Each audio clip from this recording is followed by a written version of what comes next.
Um, this little peace symbol here seems to be an icon um, that I have found all over the country. The old peace icon. And what I really like about this is the rainbow colors in it. I think it's pretty cool. I found it here at the New Haven Apartments and the projects here that are set for demolish and to be raised. And I like it because it's right in the doorway here, okay, of this apartment here. And what I noticed about the apartment is that looks like it's been broken into or damaged, or somebody kind of broke into see the neighbor in this apartment. So I think it's pretty cool that somebody put up there in this, desolate little project whenever they did it, that little rainbow peace sign. And rainbow, it's, rainbow peace sign. It's reminds me of a young man I knew in 14 in Phoenix, Arizona. Knew a lot of young men actually in 14 in Phoenix, Arizona. But what was interesting about this young man is that he was white and gay. And I noticed him around the homeless campus there. He just always seemed to be hovering around, or, just like in the way, or just hovering and stuff. Beautiful young man. I don't know, 19, 20 years old, thin as a rail. And unlike a lot of the young men, truly homeless. I mean, he wasn't the kind of, homeless men that I was used to in the shelters in Phoenix, that, homeless tonight, and then, mommy and daddy picks them up in the morning. This young white man was truly homeless. And I don't know. I mean, he came off to me as, sweetly crazy. I mean, he came off to me as crazy. I remember one time I was downtown Phoenix, and let's pay mind to the responders, first responders. Okay, white man wondering here if it's police or if it's fire or paramedics. Let's all nod and pray to. So it's a way for authority to keep the homeless in line. But they don't persecute homeless anywhere in the country. Anyways, getting back to this young homeless man, who I don't think it was ever persecuted. He kept being around. But one time I was in downtown Phoenix, and it was funny because I see him, and I never saw him except around the campus. He was always in the campus, But this was the first time I saw him downtown. And it was funny because it was like he was downtown and he had, I don't know what, but he had blue legs, which I thought was really cute and really funny. I mean, he's wandering around downtown with these blue legs, and I just laughed to myself, it's just, that, he's got a lot of energy, he's got a lot of spunk, he's got a lot of, energy in him, and he's going to get somewhere someday in life, is, what I thought. So anyways, time moves on, and Phoenix, like every city I've been in the last 4 years, is bittersweet. It's good, it's bad, it's, it depends on the hour, depends on the minute, depends on the, the whim of whoever, police trigger, or paramedic trigger. It's just insane. And it's not the world I expected and thought I'd find, Anyways, one day this young man I meet on the bus, and city bus. No, it was one of the shuttles, downtown Phoenix, that was free, and you could ride on it. And the homeless, it was really meant for the politicians in the government there at the Capitol and City Hall, but really the homeless used it to get from the shelters to the city. One day I catch him on the bus, and just, I pick the first seat to sit down on this bus, and he's right across from me. He's there. I don't know if you know me, but my name is John. And I said, yeah, I've seen you around the campus.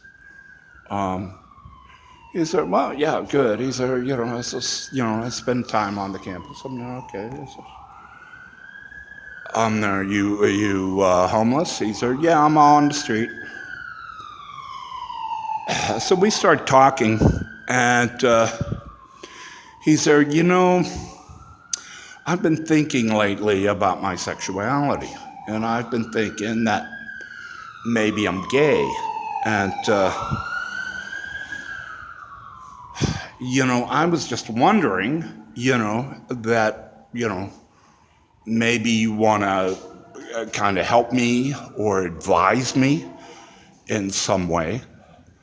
Because I'm not sure, I don't really know, I said, well, you're young, and, it's good to be king, and, it's a great time to play with sex and play with orientations and play with different lifestyles and such. And he said, yeah, and he's like, well, I was hoping maybe you can help me with this. It's like, I don't know if I'm gay or not and stuff. And here I am, confronted with a young, beautiful white man. This is what I've longed for. And this is that moment that 4 years ago, 4 years later will echo in my mind, that I turned him down. Because I was cynical, and because I had no faith in him, I had no trust in people, because I came out of a project that was supposed to help people, much like this project here, this ghetto project here in New Haven.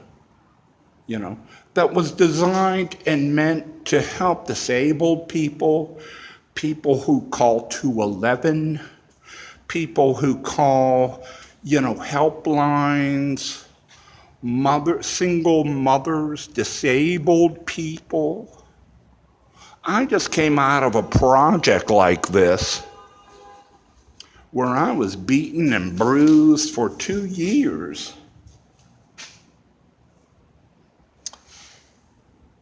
by the administration in there before I finally, I had to surrender.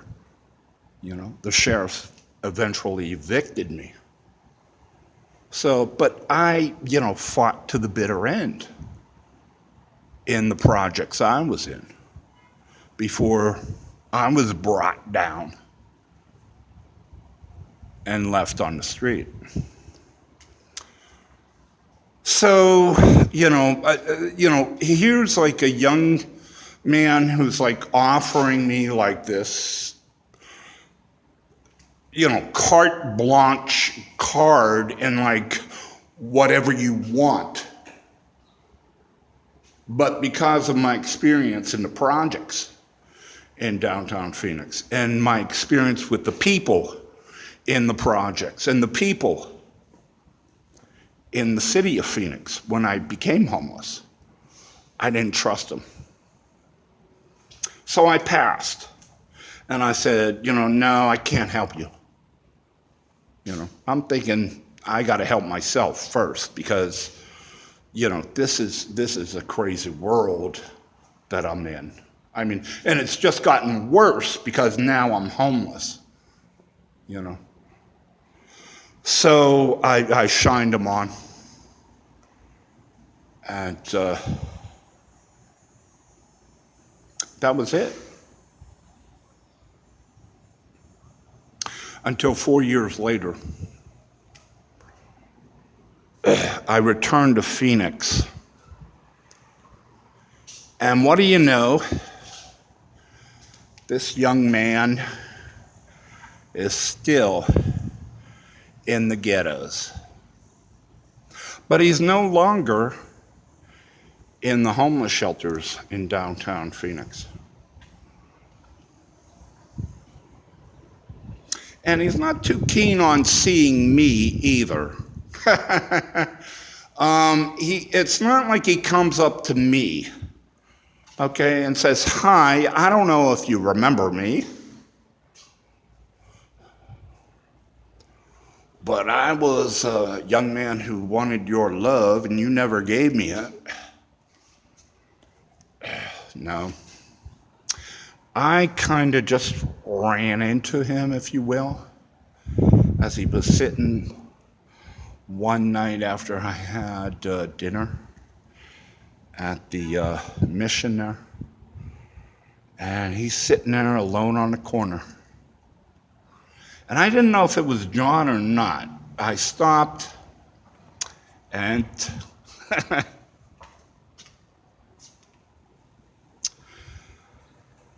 I always knew John because he had green eyes.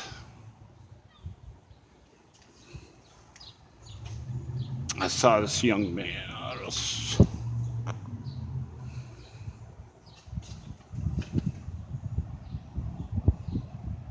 I said, "I know those green eyes, do I?" He said, "I don't know, do you?" I said, "I used to know a young man here that had as beautiful green eyes as yours. Was that you?" He said, "Yeah, that's me. My name is John." I said, "Hey, nice to meet you." We spent the night together in the winds of very chilly downtown Phoenix night. And kind of made up for a little lost time.